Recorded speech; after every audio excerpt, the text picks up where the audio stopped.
Good evening, my lords, my ladies, and my lovelies. Welcome to Varthien.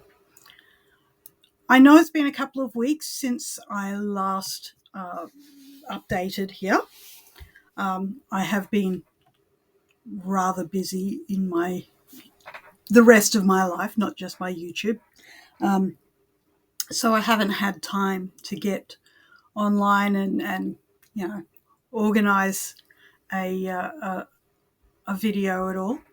But what I've done today is I've drawn the artwork for my second book in the series. So I just wanted to go through a little bit of my process that I do when I'm creating artwork. So the first thing that I will normally do is I will grab a very large pad where I can just sketch.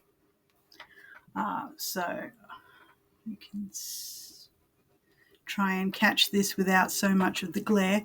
You can see that I've got a little bit of a sketch there. And what that is, it's a pixie. Now this is a creature that's going to appear in the second book. You won't have seen anything about pixies in the first book. So you will see pixies coming up. They will be a bit of a different style of creature to what you may have in your mind as a pixie. So the pixies that I have are Arcadia sapiens, and you can see there that is the picture that I have drawn. Now, what this is actually ink and graphite that I've used. So the inks. I will start with my graphite drawing, and I'll just play around a little bit. I'll use reference images, like for example, there's a dragon's wing that I've got online. I've got a couple of different spiders that I could work out, some movement from, because I have named my pixie Arcadia, which is actually a real genus name in the world. It's a type of spider, and there are a number of different species of spider that are underneath that genus. And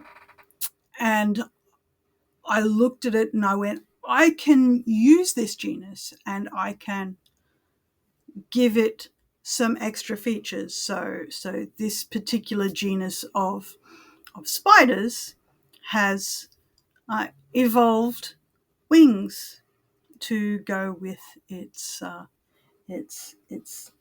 two central sets of legs. So wings are the two central sets there, and the rest of it looks almost from a distance like a human. And these pixies are social spiders. So they hang out in large gatherings, like large communal sort of groups, and they try to lure humans. Now, once I've done basically the drawing,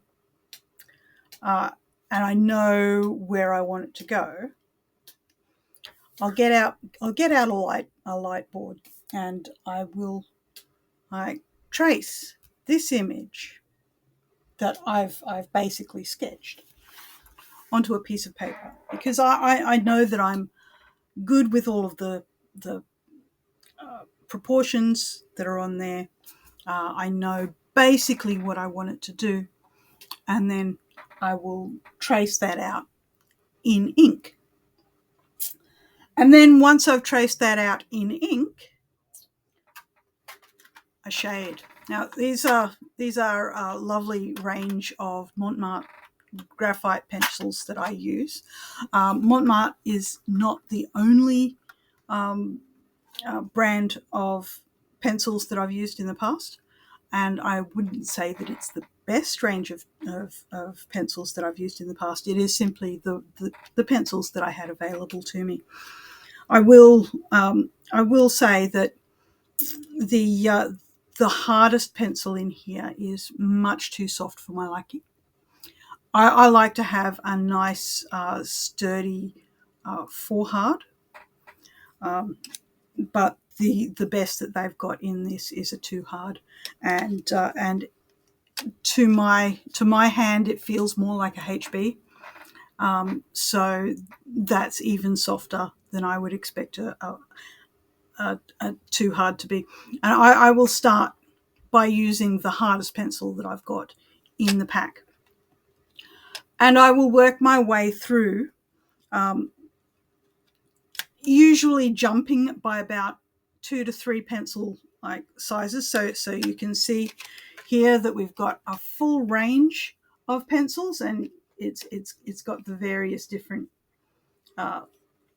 ratings down the bottom. And so I will jump from using the too hard to using a HB or a 2B. And then from there, I will go on to a 4B. From a 4B, I will go to a 6B. Then I will use a 7B. And then I will use an 8B. I've spoken to other artists in the past who work with graphite who say that they work from the softest pencil that they have out.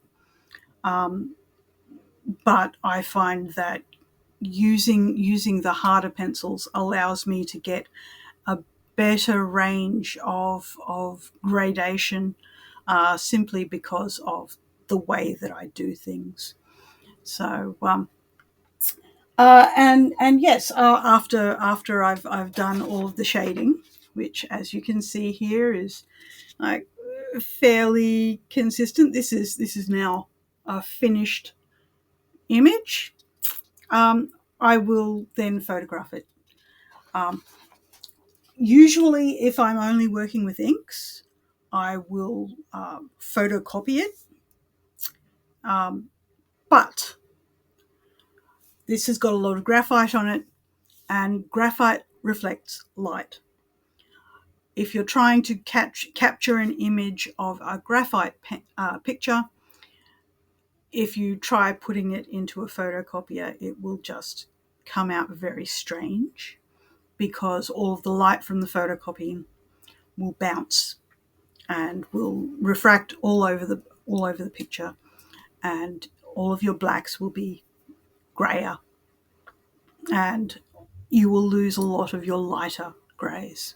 So I take a photo, do that as flat as I possibly can. I would like to see if any of you are out there are artists. I would like to see the sort of art that you do. I am on Bluesky, Chris Sito, KRISSIHTO. So if you've got any of your images up on Bluesky, please contact me. Let me see some of your images. I would very much appreciate it. Thank you very much. I will see you next time. Be happy, be healthy. I will see you next video.